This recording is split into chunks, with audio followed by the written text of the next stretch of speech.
सूप दौरा मंगाई दे अरे गाड़ी सफारी हंसे कि सूप दौरा मंगाई दे गाड़ी सफारी हंसे कि गाड़ी सफारी हंसे छठ करबै पिया हम हुआ बाकी मेरी हंसे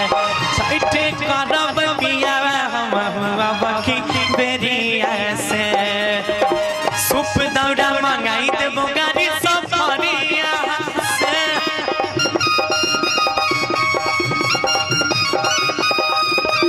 हेगे सूप दौरा मंगाई देबो गाड़ी सफरिया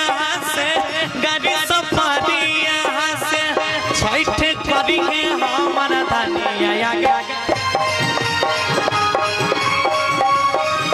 ताली बजवा के तब मजा आता है।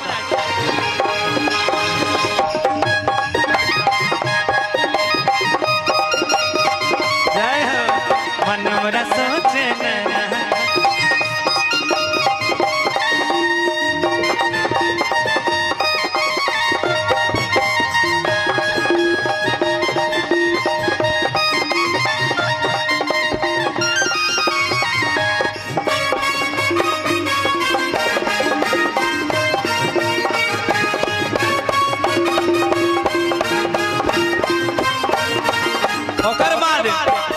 ओकर बाद कनिया कहे छे हां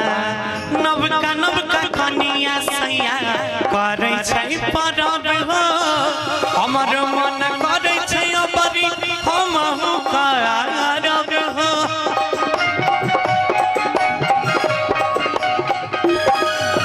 एक मिनट कहल कि नवका कनिया सैया करे छे परब हो हमरो मन करे छे से हमहू अबरी घाट बजाइए आ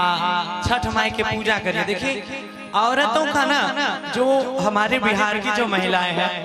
वो बड़े सभ्य समाज से आती है और पूरे देश में हमारा बिहार जो है ना वो सबसे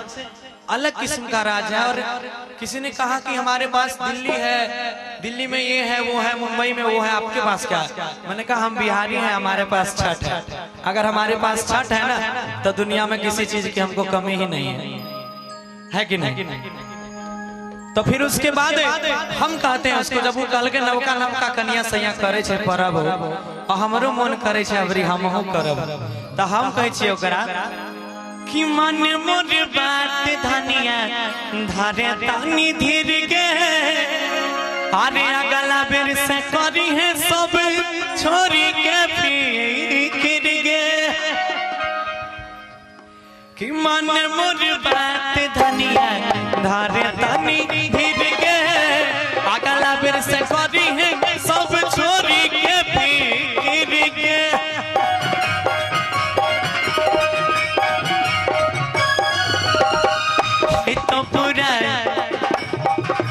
तो पूरा सपना तनी को देरिया हमें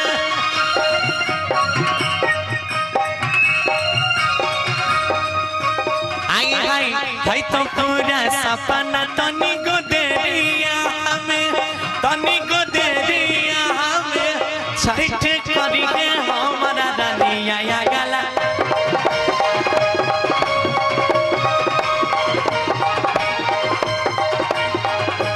छठ करी है हमारा धनिया या गला मेरिया।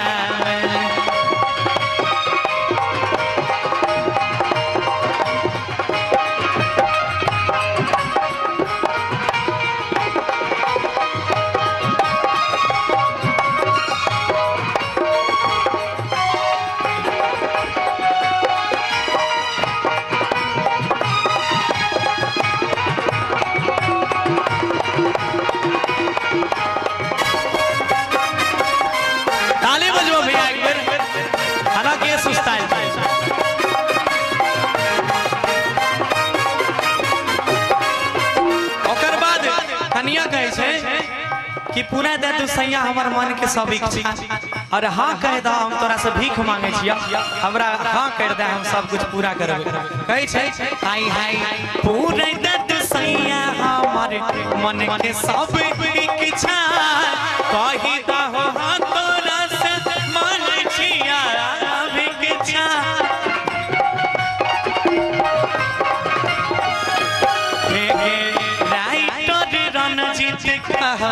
बतिया के माने छठ करैले रानी नने अमरी बने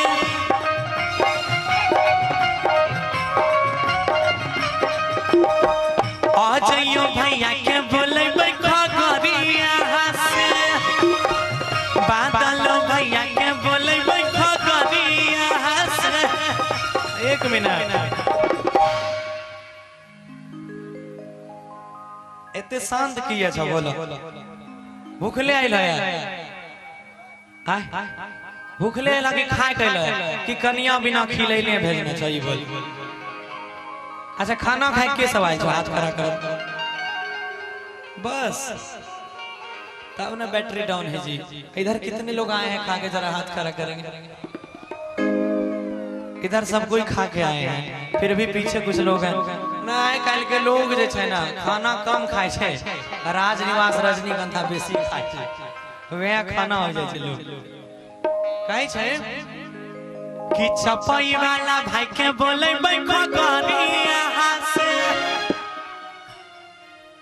हाय भैया के बोलेबै खगरिया से। एक बार दोनों हाथ खड़ा कीजिए सब कोई दोनों हाथ खड़ा करो एक बार सब आदमी महाराज मर्दाना छियो ना कर वो चलता है सब आदमी आ ताली के साथ कहना त छठ करी है हमारा धनिया या गाला बेरिया से छठ करी है हमारा धनिया या गाला बेरिया से छठ करी है हमारा धनिया या गाला बेरिया से छठ करी है हमारा धनिया या गाला बेरिया से छठ करी है हमारा धनिया